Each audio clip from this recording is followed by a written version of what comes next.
Sri Mulyani pastikan kenaikan gaji PNS. Sebagian besar dari kementerian lembaga menyerahkannya dalam bentuk dokumen untuk pembayaran gaji yang masih belum masuk rapelnya.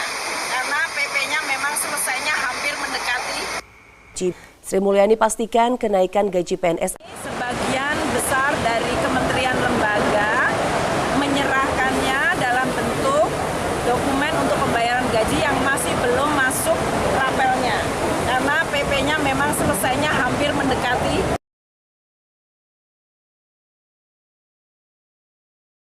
Naik gaji, siapa yang tidak suka dan bahagia mendengar kata-kata ini. Asiknya naik gaji, seperti bisikan surgawi ya. Tetapi perhatikan, meskipun naik gaji kita juga harus tahu. Karena biasanya ketika seseorang mendapatkan kenaikan gaji, jumlah kebutuhannya pun biasanya budget-budget dan juga list-list yang akan dia keluarkan bertambah. Asik naik gaji, tetapi kita juga terus waspadai inflasi.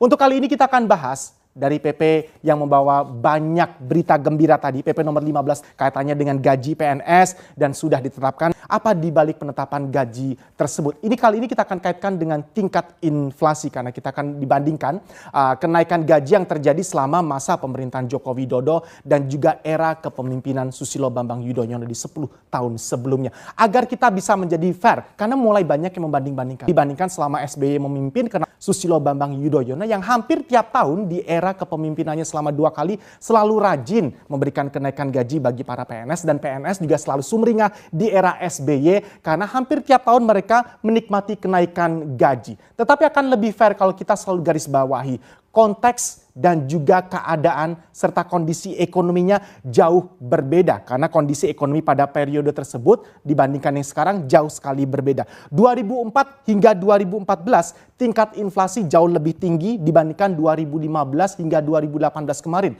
ketika Jokowi memimpin. Kita lihat terlebih dahulu seperti apa perjalanan inflasi aktual dibandingkan dengan target inflasi antara 2008 hingga 2012 ya. Kalau kita lihat 2005 hingga 2014 Susilo Bambang Yudhoyono memimpin, ini 10 tahun SBY memimpin hampir tiap hari, hampir tiap tahun maksudnya ya. PNS menikmati yang namanya kenaikan gaji. 2007 ini menarik, sebelumnya kita di sebelum 2008 ini kenaikan gaji tertinggi bahkan mencapai 21%. Ini terjadi di era Susilo Bambang Yudhoyono. Sekali lagi, kondisi perekonomian berbeda, konteksnya juga sudah berbeda. Hanya di 2006 terpantau SBY absen menaikkan peraturan kenaikan gaji PNS. Sementara di era Joko Widodo hanya 2 kali saja dinaikkan gaji sejauh ini. Tingkat inflasi kalau kita bandingkan dengan data yang ada ini, kita mulai dari tingkat inflasi di era Susilo Bambang Yudhoyono yang pertama. SBY memimpin pertama 2005 hingga 2019. Rata-rata tingkat inflasinya ada di 8,82%. Kemudian masa kepemimpinan SBY yang kedua ini 2010 hingga 2014 sebelum Jokowi mengambil alih di 6,34% saja. Di era kepemimpinan Susilo Bambang Yudhoyono, inflasi juga sempat mencapai level tertinggi. Inflasi tertinggi di bawah Susilo Bambang Yudhoyono waktu itu mencapai bahkan 17,11%. Inflasi tinggi ini terjadi di 2005. SBY mimpin totalnya 2005 hingga 2014. Sementara kalau kita lihat inflasi Jokowi, ini Anda sudah perhatikan ya figurnya seperti ini, tingkat inflasi aktual 2018 hingga 2012. Karena kita beralih ke tahun berikutnya, ini 2013 hingga 2019 inflasi aktual yang ada. Sementara inflasi di era Jokowi 2015 kita mulai di situ hingga 2018 ini rata-rata hanya sebesar 3,27%. Perhatikan gap antara tingkat inflasi di SBY dan gap inflasi tingkatnya yang ada di Jokowi. Sehingga kita bisa lebih fair, tidak menggunakan lagi kata-kata mengapa Jokowi hanya 2 kali dan Jokowi jarang menaikkan gaji PNS dibandingkan SBY. Ini kita lihat paling tinggi untuk tingkat inflasi di era Joko Widodo, ini di 2015 ini juga hanya di 3,35% saja terjadi di 2015. Sudah 1 tahun memegang tampuk kekuasaan. Untuk berikutnya inflasi kita bergerak di rentang-rentang ini ya.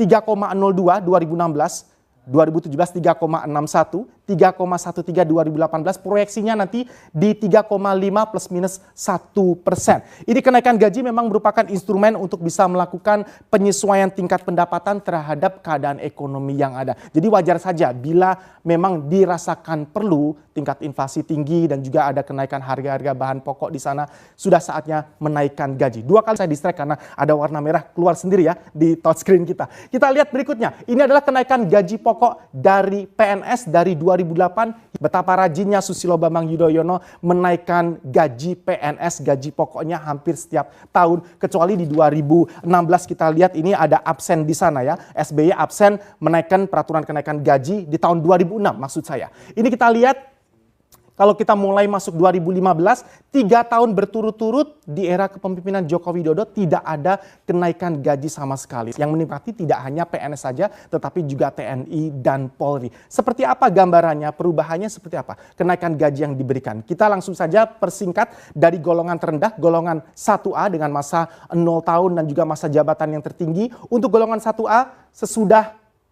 di 1.560.800.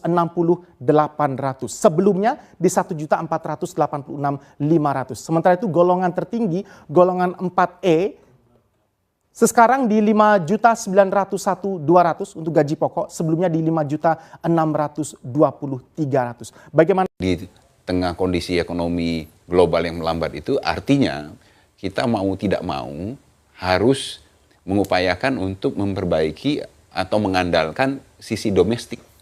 Ya, artinya kita harus bagaimana mendorong domestic demand. Ya. Caranya adalah, salah satunya adalah meningkatkan daya beli. Nah, salah satu untuk meningkatkan daya beli masyarakat itu yang bisa dilakukan oleh pemerintah, yang ada di dalam domainnya pemerintah adalah menaikkan gaji PNS. Instrumen paling Instrumen yang paling memungkinkan, paling cepat. Dan itu sah-sah saja. Memang kebetulan timingnya harus bersamaan. Saya melihatnya pure dari perspektif ekonomi. Ya, lepas dari prejudices yang ada, kita review dari tingkat inflasi sehingga pemerintah sangat berhati-hati untuk merubah kebijakan kenaikan gaji ini. Kan memang pada infrastruktur. Ya, sementara tahun ini sudah disebutkan bahwasanya fokusnya ada di SDM. Ya. Nah, kalau kita lihat dari relevansinya seperti itu jadi pas kan. Ya. Bukan berarti meninggalkan infrastruktur, tapi kalau kita lihat di APBN, lompatan untuk infrastruktur hanya sekitar 10 triliun kalau tidak salah. Kenaikan alokasi anggaran untuk infrastruktur. Jadi fokus dari pemerintah adalah bagaimana memperbaiki SDM, meningkatkan SDM. Ya, yang paling gampang meningkatkan SDM ya insentifnya dulu dong. Peningkatan daya beli. Dan memang ini sudah prioritasnya, agendanya kalau sekarang. Dilihat dari Untuk sisi belanja pemerintah, kita masih on track. Meskipun banyak program besar yang Bapak Presiden telah sampaikan, kita tetap memantau secara detail. Belanja KL 196 triliun sudah kita lakukan, 16,9. Belanja non-KL itu termasuk subsidi pensiun, ada 217. Kalau kita lihat, Indrawati merestui skema penyaluran dana pensiunan PNS diubah dari Pay As You Go menjadi fully funded alias iuran pasti. Sudah sejak lama pemerintah memang berencana mengubah skema iuran PNS.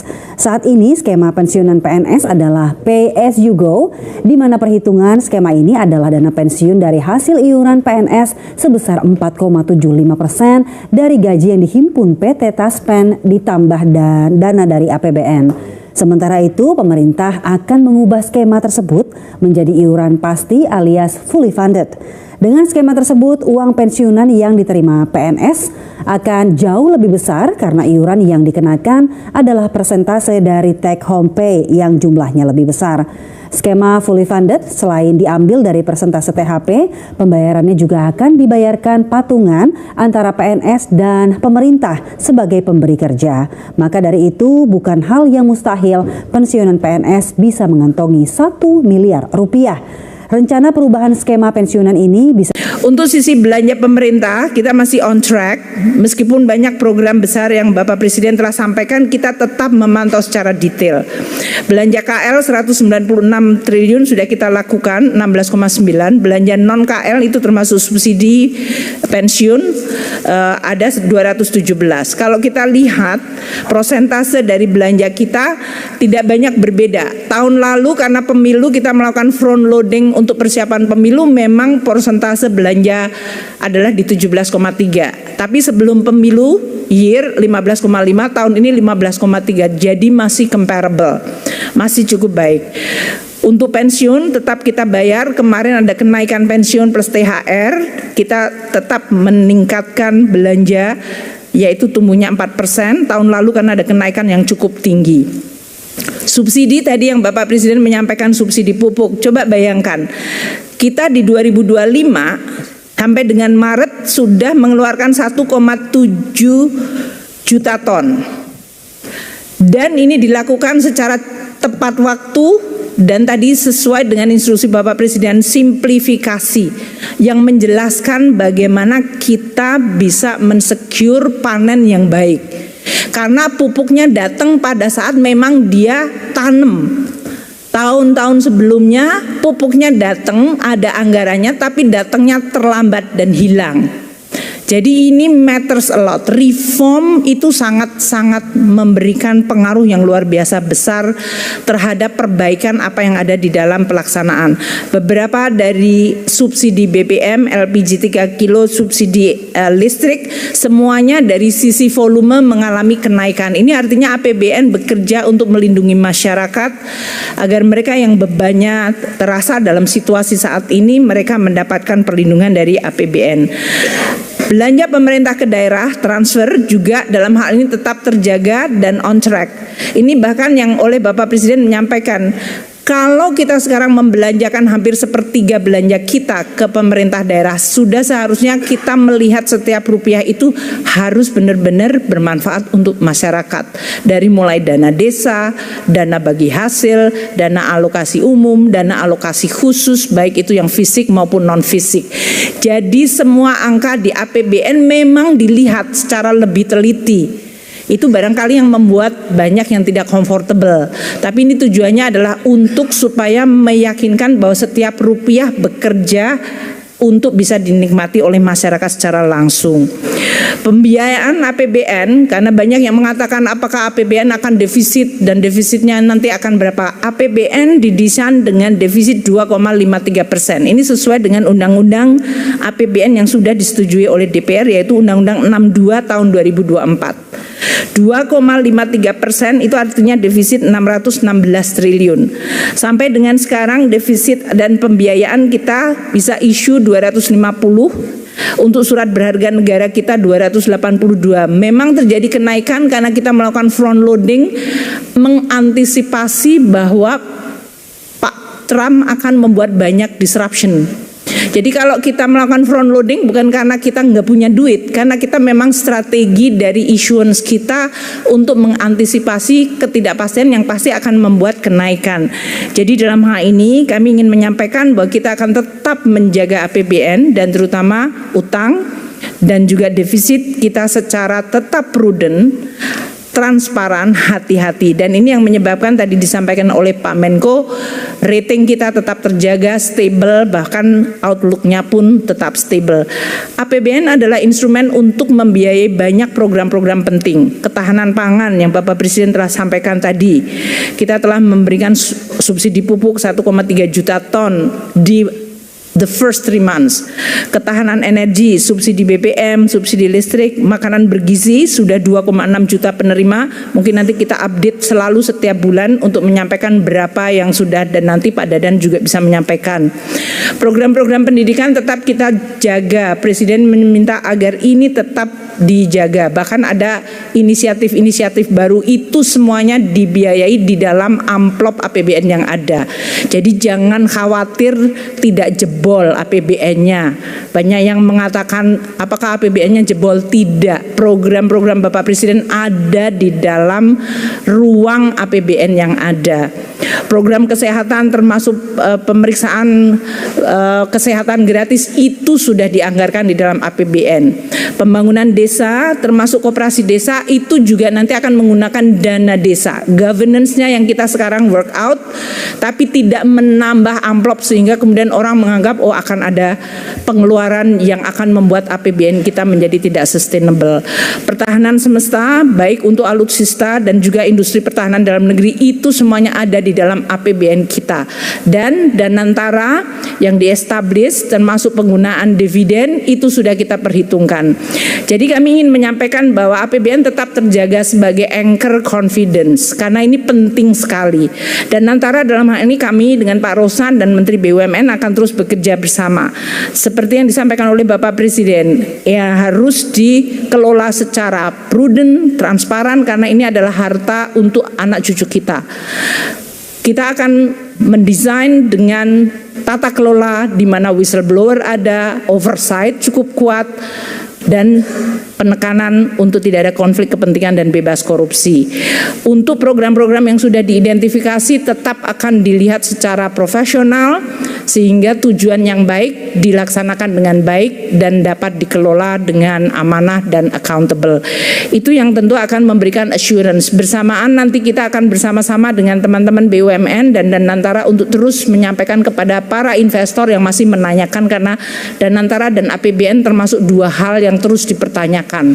Tapi saya ingin menyampaikan bahwa kami bertanggung jawab untuk menjaga kepercayaan Presiden, mission yang diberikan oleh Presiden, tapi juga kepercayaan dari market dan masyarakat.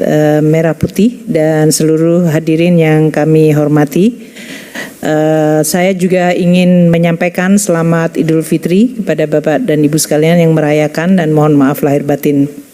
Kami akan melengkapi presentasi dari Pak Menko Perekonomian yang tentu lebih banyak kepada instrumen APBN karena ini salah satu instrumen di dalam pengelolaan ekonomi dan terutama dari sisi makro yang banyak sekali diandalkan pada saat menghadapi shock ataupun guncangan-guncangan. 4 hal yang akan saya sampaikan: pergeseran geopolitik yang sebagian tadi telah disampaikan oleh Pak Menko, tarif perdagangan yang diimplementasikan Amerika Serikat dan dampaknya, resiliensi dari perekonomian Indonesia dan bagaimana kinerja APBN.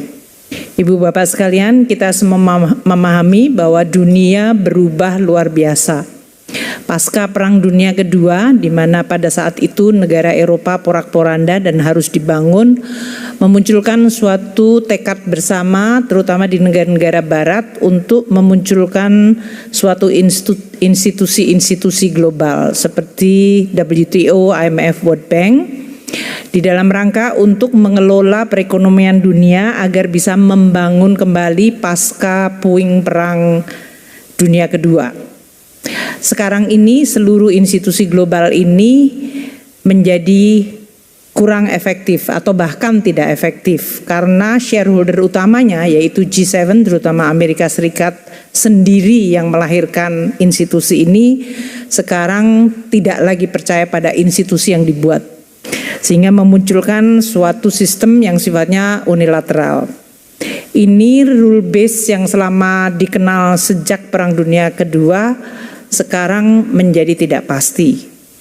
Di sisi lain memunculkan blok-blok baru termasuk BRIC tadi dan juga kebijakan yang semuanya cenderung menjadi dalam situasi tidak pasti, intensitas dari persaingan yang sangat runcing, setiap negara pasti instingnya adalah menjaga domestiknya.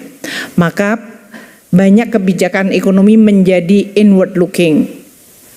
My country first, American first, China first, Indonesia first dan yang lain-lain. Karena ini memang pada saat external environment tidak bisa diandalkan, maka yang harus dilakukan adalah menjaga kepentingan nasional. Dan ini sudah disampaikan oleh Bapak Presiden termasuk tadi di dalam pembukaannya penekanan ini bahkan sebelum Donald Trump menyampaikan Trump tarif atau Liberation Days tarif yang disampaikan minggu lalu.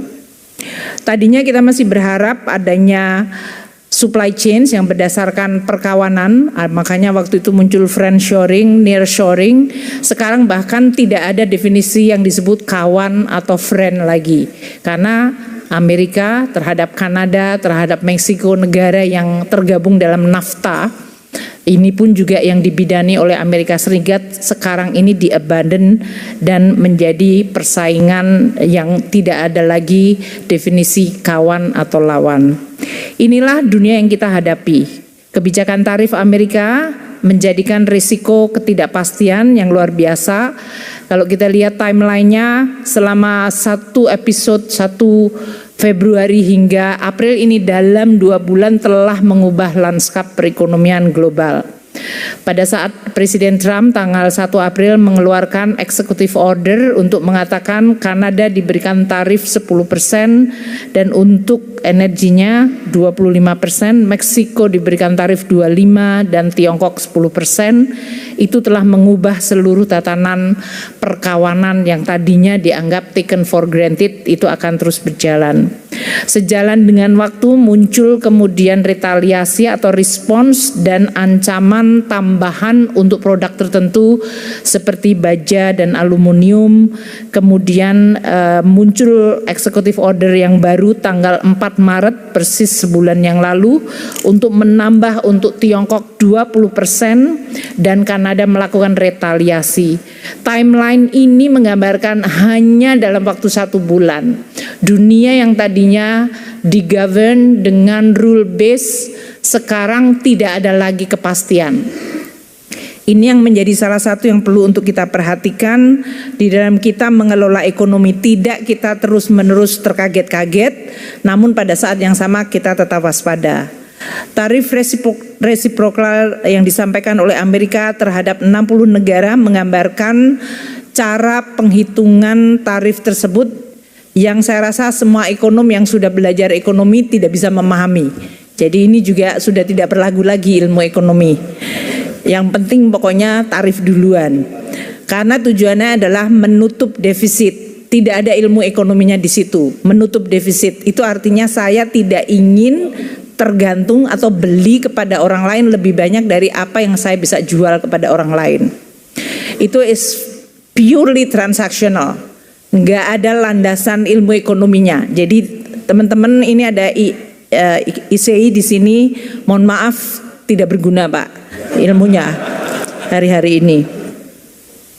Nah oleh karena itu, karena ini adalah pragmatis, sebetulnya pada saat kita semua dilantik oleh Presiden Prabowo, kita diberikan pembekalan dan pembekalan itu menjadi sangat relevan. Beliau menyampaikan dunia sekarang digovern oleh realis. Jadi pragmatic dan realism rather than theoretical ideology yang selama ini menggovern dunia semenjak Perang Dunia Kedua. Ini menjadi realita yang jauh lebih cepat dan harus kita segera respons. Kebijakan tarif resiprokal direspon oleh berbagai negara seperti yang tadi disampaikan oleh Pak Menko. Tiongkok yang tadinya dianggap akan restrain atau menahan diri justru melakukan retaliasi yang sama kerasnya. Dan ini menimbulkan suatu eskalasi, makanya pemburukan di pasar uang dalam 2 hari terakhir ini karena respons kedua sesudah RRT menyampaikan retaliasi. Sesudah RRT menyampaikan retaliasi, Presiden Trump dengan Twitter mengatakan saya akan menaikkan lagi tarifnya menjadi 50%. So ini adalah eskalasi yang belum berakhir dan karena ini sudah menyangkut presiden dengan presiden, biasanya akan sangat sulit untuk face savingnya. Jadi ini adalah situasi yang harus kita hadapi secara sangat open minded, pragmatik dan pada saat yang sama kita harus agile. Dan kami akan terus memonitor, memitigasi berbagai dinamika yang terjadi apabila menimbulkan risiko yang berpengaruh kepada APBN maupun terutama kepada masyarakat dan perekonomian. Dengan kondisi asumsi akhir tahun 2024 dibandingkan dengan realisasi dan perkembangan yang terjadi dalam 2 bulan ini, maka kita lihat postur APBN 2025 hingga tahun 2025 akhir Februari. Sebagai perbandingan, saya menggunakan APBN awal, yaitu Undang-Undang Nomor 62 Tahun 2024. APBN selalu ditetapkan menjadi atau dalam bentuk undang-undang, karena ini adalah sebuah proses politik dan legislasi antara eksekutif dengan legislatif, yaitu DPR. Di dalam APBN yang tertuang di dalam Undang-Undang Nomor 62 2024 disebutkan bahwa pendapatan negara akan ditargetkan 3.005 triliun, di mana penerimaan pajak di 2.189,3 triliun rupiah. Bea dan cukai menyumbangkan 301,6 dan PNBP di 513,6 sebagai target untuk tahun 2025 ini. Realisasi hingga akhir Februari untuk pendapatan negara adalah 316,9 triliun rupiah, di mana penerimaan perpajakan 240,4 triliun atau 9,7% dari target tahun ini, terdiri dari penerimaan pajak 187,8 triliun rupiah atau 8,6% dari target.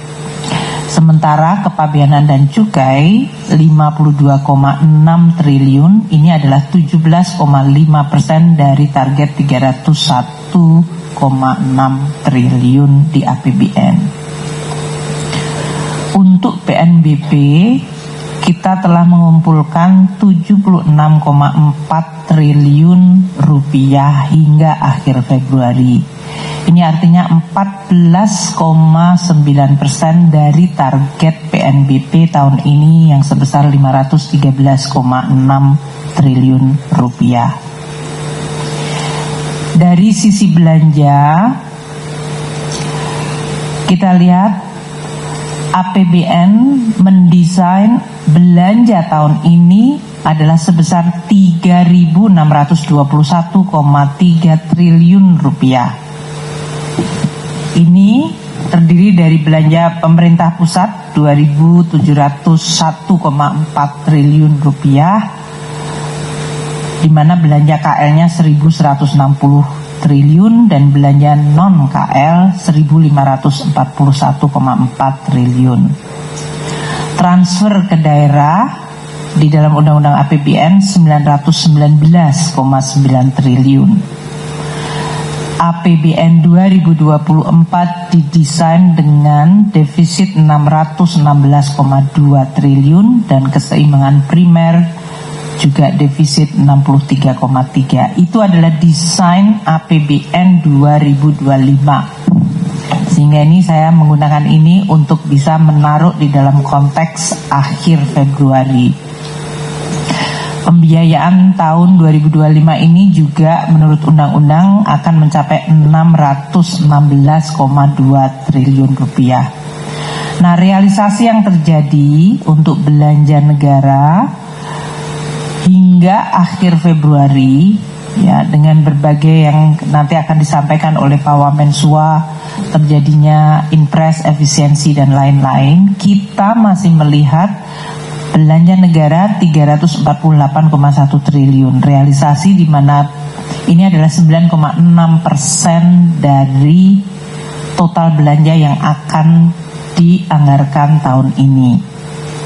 Belanja pemerintah pusat mencapai 211,5 triliun atau 7,8% dari target belanja pemerintah pusat. Terdiri dari belanja kementerian lembaga 83,6 triliun rupiah.